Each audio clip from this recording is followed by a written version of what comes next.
Hey everyone. I'm sorry I haven't done a video, I feel like, in a while. I have either not had the time to film one, or I really haven't felt like reading some days, so I haven't really felt like there was a video I could post. Um, yeah, I don't know. So, yes. Anyway, and then today I've just felt awful. My allergies are killing me, and they've been killing me all day, and it's just now starting to get better, like in the last hour or two. But anyway, the video that I wanted to make today is about, it's like a video response to Lesley's video that she made yesterday, I believe. It is, what was it? Conversations Over Coffee, and she talked about bestsellers and how she is generally hesitant to read a bestseller if a book is a bestseller, and she went into detail about why that is. And then at the end of the video, she was asking her viewers in general what we think about bestsellers. And I decided to make a video response because I said in the comment that I started to try to put my feelings in the comments, and there was too much detail. So I said that I was going to make a video response. So here's the video response. Bestsellers for me, it's weird. I don't generally think about bestsellers that often, as far as like that being its own category, that being its own genre. I guess it isn't a genre, but like, no, I mean, according to Barnes & Noble website it is. But yeah, it's just not something that I generally think about. I really love the concept of bestsellers because a lot of times with books that I have completely loved, bestsellers, or that have been bestsellers, I guess, I don't think I would have otherwise found out about that book if tons of people hadn't been talking about it. It's not something I would have randomly picked up in the fiction section. If people hadn't been saying, oh my gosh, you have to read this because it's so good. So yeah, I really like the idea of bestsellers. One thing is, I will not read a bestseller only if everyone else is saying how good it is. To me, I have to, once I find out about the book, because it's a bestseller, I then have to do a little more research and figure out, okay, do I like the plot? Have I read this author before? Do I generally like their writing, in order to pick something up? So yeah, I really have to be very interested in the plot, to pick up a book, but that's kind of how I feel about all books, not just bestsellers. So I definitely won't pick a book up just because it is a bestseller, but it doesn't deter me either. Like, it doesn't make me hesitant to read a book just because it is a bestseller. Basically, if I like the plot or if I like the author, I will pick it up and read it. And the thing about bestsellers is that I kind of have the same experience with them as I have with all other books, sort of, where there have been some really great gems that I've found by accident because they were bestsellers. And there were some books that I didn't like as much as other people, because that were also bestsellers. A bit of some example of each of those. One, for bestsellers that I've liked, I guess, Game of Thrones, I picked that book up, and I'm not gonna lie, I was hesitant not because it was a bestseller and not because I was afraid it was overhyped, but because that was my first major diving into the deep end of the pool with fantasy. The only fantasy that I'd really read before that was Harry Potter, and I can't remember if I read The Hobbit.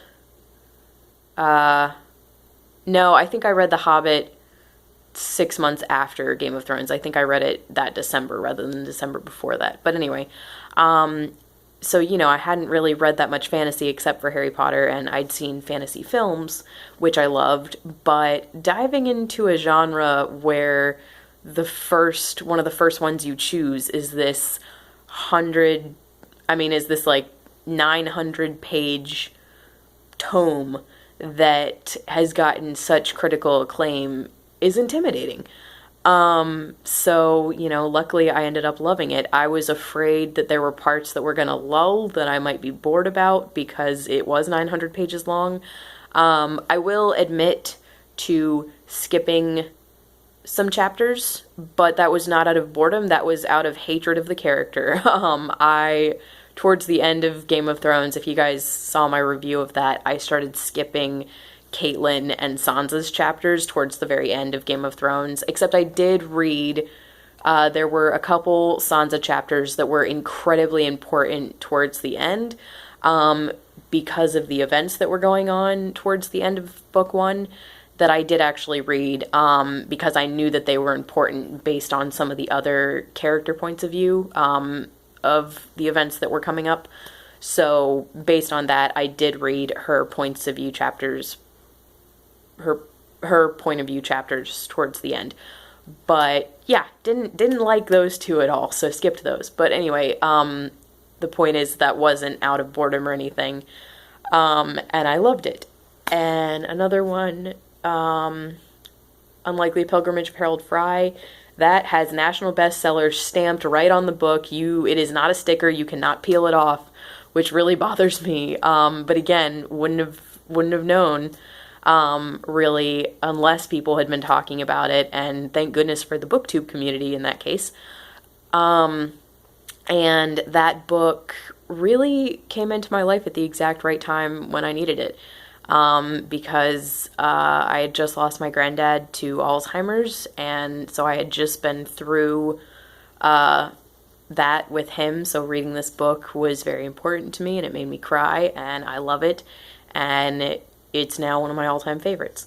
And then the other one that I can think of that I just read recently is Me Before You by Jojo Moyes, which I read because the movie's coming out, which... That's interesting because that's one that I didn't, it's one that I heard all the buzz about, but I never looked up the synopsis. I never really cared to read it until the movie came out, or movie was coming out, and I saw the cast list on IMDb, and I was like, hold up, I need to see what this is about. And I read the back, and I was like, I need to read this. But also that was one that I tried not to find out too much about, aside from reading like the paragraph long synopsis, because it's one that I really wanted to go into blindly, to see what I really thought, and thank goodness I really loved it. I really like her writing. I don't think it's, I don't think it's phenomenal, but I still think it's really good. And like there are some bestsellers where the writing completely sucks. Like, for example, 50 Shades of Grey. Writing is crap. So I was very pleased with the writing. And I think that's one of the things people worry about with bestsellers, especially with bestsellers from authors who have had best-selling books before, is that maybe it's the genre of the book that makes it a bestseller, not necessarily how good the writing is. But luckily with Jojo Moyes, I actually really liked her writing. And I really loved the plot and the characters, and I thought the characters were really well developed and not one-dimensional at all, and it gave me every emotion that you're supposed to feel in a book. In the book, and I loved it.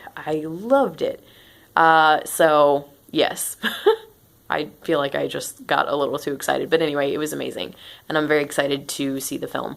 And I lied, there are like one or two characters that I feel like are a little underdeveloped in the book, but I think that they're supposed to be, in my opinion. I don't know. So yeah, those are ones that I really like. Bestsellers I didn't get on with much. The main one that I can think of, actually two, I guess, are, Fault in Our Stars by John Green, which I'm sorry if you haven't seen my review of it and you did not know that I didn't really enjoy that book that much.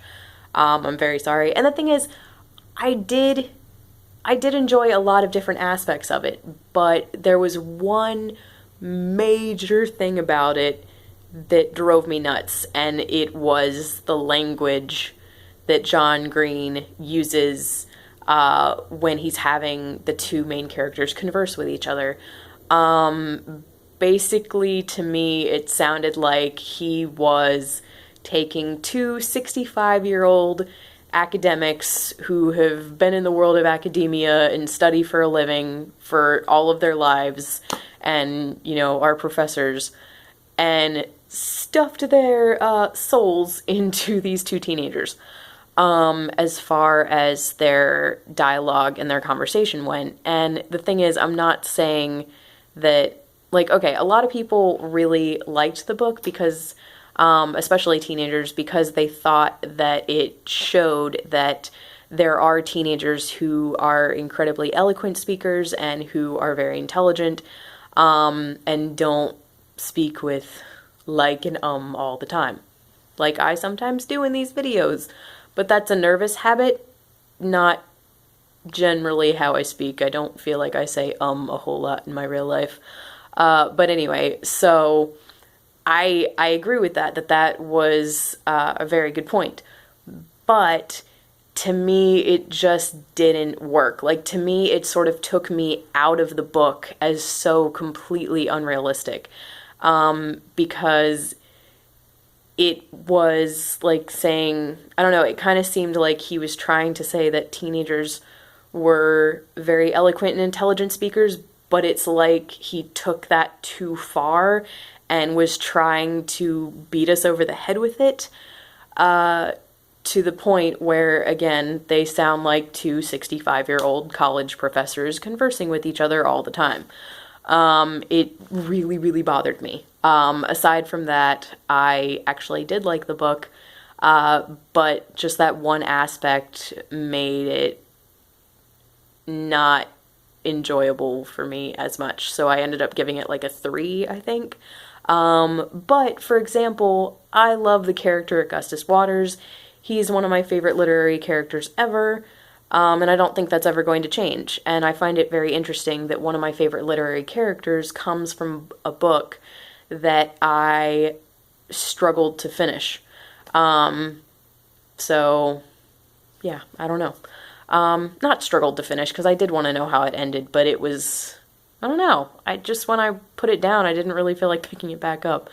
But anyway, and again, that's no offense to John Green, because I love Looking for Alaska. I loved that. And now I want to reread that, because now reading Fault in Our Stars, I'm interested to know if I go back and read Looking for Alaska, if my opinion will change about it. But I know that I love his story in Let It Snow, and I love his half of Will Grayson, Will Grayson.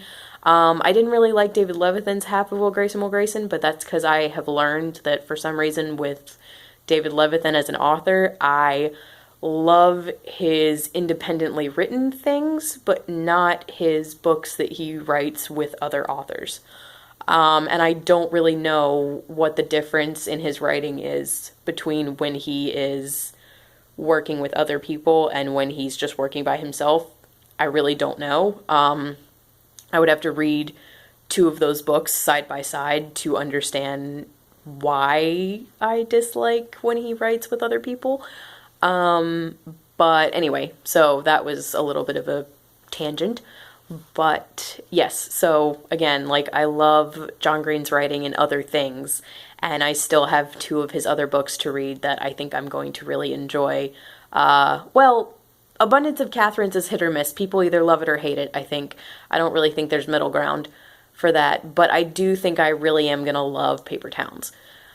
So, we'll see. But yeah, so that's an example. And then another example of one that I just didn't really get along with is Rebecca by Daphne du Maurier. It is an incredibly well-loved modern classic. And the thing is, I loved the writing. I adored the writing. I thought it was gorgeous. But I had seen not every adaptation of Jane Eyre, like 10 different, okay, exaggeration, 5 different adaptations of Jane Eyre at that point, and I, like, it's a story that I've grown up seeing in different adaptations from the time when I think I saw the William Hurt one when I was like 9-ish. So, it's a story that I knew very well when I started reading Rebecca, and to me, it just seemed like Daphne du Maurier was trying to rewrite Jane Eyre with a less self-confident heroine, which is just really unfortunate, because I was very sad that I didn't like it, because everybody loves it, and even people who've read Jane Eyre, I've talked to people who've read Jane Eyre and read Rebecca, and they don't really see what I mean, which I don't understand. Like, I think I've maybe talked to one person who gets what I mean. But other people are just like, I don't know what you mean. What do you mean? It's like a ripoff of Jane Eyre. This is nothing. And I'm like, really? Because this part, this part, this part, and this part pretty much are exactly like Jane Eyre. Like, if you read Jane Eyre and read Rebecca side by side, it's like a parallel. To me, yeah, I don't know. It's like, I'm trying not to say too much because I don't want to spoil it for people who haven't read Rebecca. But anyway, so yeah, I had issues with the plot of that book, and I had issues with the main character's self-esteem, and in some instances, extreme lack of character development. So yeah, that was one that I couldn't even finish, to be honest. And I do want to go back and read it again, though, now that I've actually read the book of Jane Eyre, and see if I still dislike it. So yes, I don't know, we'll see. But that's an example of one that I just really didn't get along with. But the thing about both Fault in Our Stars and Rebecca is I know that it's a personal thing for me, not necessarily that I don't understand why they're bestsellers. I do, but as I said with Rebecca, I just don't get why other people don't see that it is similar to, like, so similar to Jane Eyre. And, I think a lot of people would enjoy that. For me, just didn't work. But anyway, so that's my opinion. That is my very long 18-minute opinion on bestsellers. I like the concept of them, and I would never read one just because it was one.